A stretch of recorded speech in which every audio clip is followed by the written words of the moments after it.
Cool. All right, guys, we're back from Long Beach. The car survived its first round, actually with a lot less damage than we expected.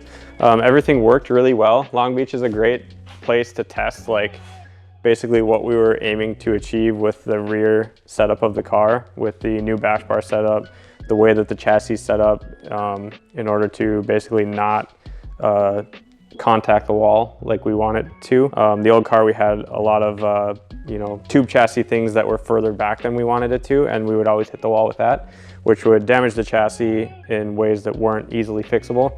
With this car, we've got the long bash bar on there, which we went through 3 of them and didn't do any damage to the chassis for the most part. We buried the car basically up to the tire in the wall, and everything took it great. Like, this is the taillight that was on the car. It's obviously pretty much broken in half, but it still works.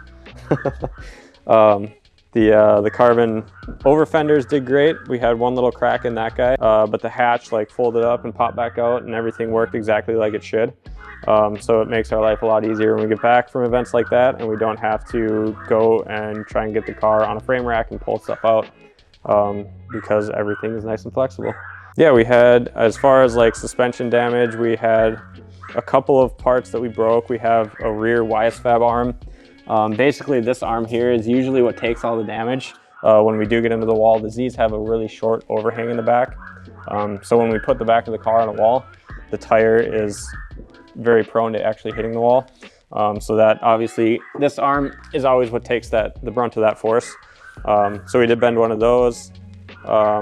Up front, we had one little incident with the wall. We had, so we've got a new power steering setup basically on the front of this. And I was a little bit nervous about a couple of things on it, main thing being the tensioner.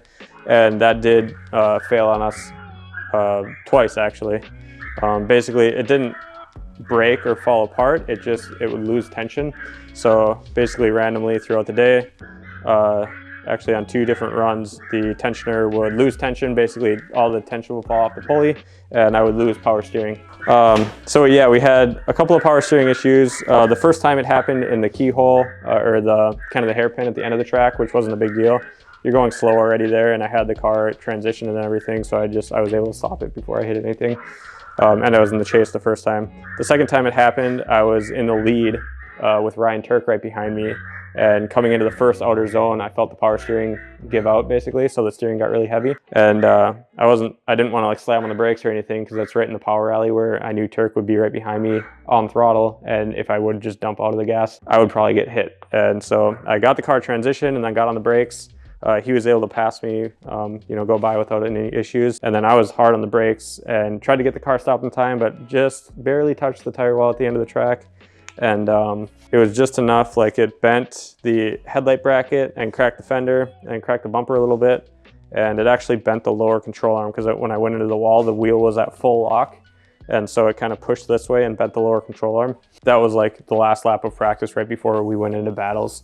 And so that kind of made things a little interesting during our first battle. Whoa, gets way loose. So yeah, I remedied the power steering issue. I was able to flip the tensioner around. So now with the belt tension, if it wants to move that pulley at all, it's going to tighten the bolt instead of loosen it.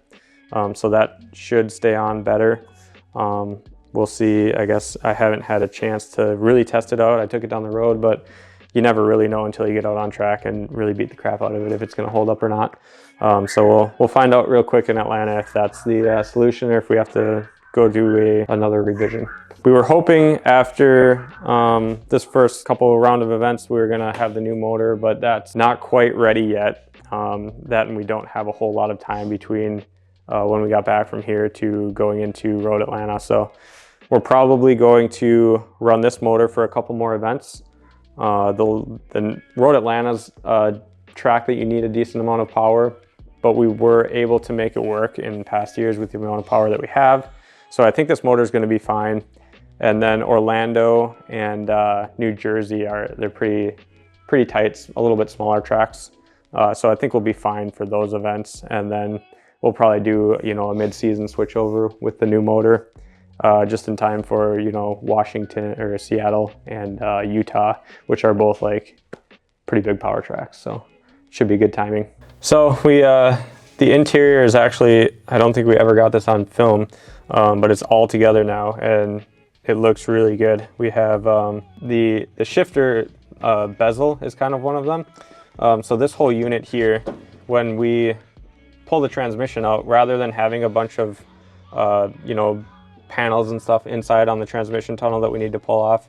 On the other car, I had to pull the whole shifter assembly off the transmission in order to get it out. But on this one, I wanted to really focus on making things easy to work on and easy to remove. So really, in all of my past experience, we've never had to service a transmission or do anything with the transmission in the car.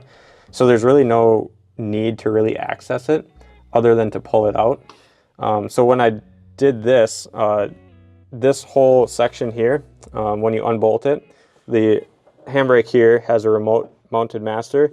So you're able to take these bolts out and then flip this whole assembly out and off. And then the whole transmission can come out with the shifter assembly and everything still attached to it. In order to pull the transmission, it just makes everything easier. And like I said, there's never been any need for me in the past to have to, you know, disassemble anything on the transmission itself. The only time we ever pull the transmission is for, you know, clutch adjustments or if we've got a leak in the engine or something like that. So that's kind of, you know, one of the big things on this car was just making everything not overly complicated, but also easy to work on. So one other thing we had issues with in Long Beach was the handbrake. Going into it, I kind of had to last minute just order up a cheap handbrake. You know, you can get like these. Basically, this is just a off-the-shelf Amazon, you know, 2-day shipping handbrake that I got last minute, and they come with like really cheap reservoirs on them. And I knew that was probably, if something was gonna break, it was probably gonna be in that. So I ordered up a Wilwood Master and put that on. However, the handbrake, the Heim joint, had a different thread pitch than the rod that was in the Wilwood setup. So I ended up switching the rods between the two. The other rod, I think it had kind of a weird shape on the plunger to where they met. And when I put it all together and assembled it, I think that basically the rod wasn't allowing the piston in the master to travel back far enough to allow fluid to flow back and forth. And so that's why we ran into a bunch of issues with the handbrake locking up. Basically, I'd pull the brake, it would pressurize the calipers, but it wouldn't allow fluid back. So when the brakes got hot from dragging, because fluid couldn't get in, it kind of just like, it was a problem that would just get worse and worse. And as it got hot and hot, the handbrake was basically just solid. Like I couldn't pull it and it was locking up the brakes just trying to pull around the pits and stuff. And yeah, not good. So at the track, we ended up just cracking a bleeder and letting air into the system just to allow, you know, a little bit of expansion of the fluid. But not ideal. So I got the rod switch back over, got the right size Heim, and then this handbrake will hopefully not be in here much longer. But you know, for right now it works, so we're gonna keep it in. So we have new doors for it. These are actually like OEM steel doors, but we don't have them wrapped yet. So we're gonna wait to put those on. I haven't had time to build the cool suit setup yet, and this car is actually like, it's exactly the weight we need it to be. So I don't want to mess with putting the fiberglass doors on and then losing too much weight and having to deal with adding ballast or anything to the car. So for right now, we're just going to leave these guys on. And then when the car comes back, basically it's all adding up. We're going to have like a whole nother car after mid-season. We're going to have to rebuild everything, but we'll do the new doors at that time as well. And then hopefully I'll be able to throw a cool suit system together and get that in the car. We'll be able to lose quite a bit of weight with the fiberglass doors when we put those on. And then we'll be able to basically add that weight in the amount of water that we add in the cool suit, and we can mount that further back in the chassis to kind of get weight further back. But overall, like this car, it feels much more balanced than the other car felt in the past. So I'm really excited to start to get the suspension dialed in and stuff like that. We made a few changes to the front coilovers to get the car at the height we need it to be. We had stuff kind of maxed out when we were down at Long Beach, and the car was a little bit taller than I wanted it to be, but we couldn't get it any lower. So with the heavier spring rate, it didn't want to move low enough. So we got that taken care of. I made a couple little suspension changes in the rear because the car was like overly gripped up in Long Beach. And so it was hard to drive. I wasn't able to drive it, you know, higher in the RPM and, you know, where I would kind of like the style I would normally drive it in. It was a little bit more timid and less wheel speed and less throttle input. So I'm excited to, hopefully in Atlanta, we'll loosen it up a little bit. We also made a couple tune changes, so everything should be a little bit more happy. And yeah, we should be able to really get on it and rip it in Atlanta, so I'm looking forward to it. So that was our weekend in Long Beach, kind of all the damage that happened. We know exactly, we found the little quirks and things that we needed to fix on the car. Got those sorted, and really feeling a lot more confident in the car going into Atlanta. So we're not rushing everything, and you know, going into it with a whole new car, we kind of know what's going on. So looking forward to it. We got Turk. First battle in top 32, so Atlanta's been a good track to us, and I'm really looking forward to that battle. Turk's always a good driver to go against. So yeah, car's feeling really good. Looking forward to ripping in Atlanta, and we'll have some more videos coming out soon. So look forward to them.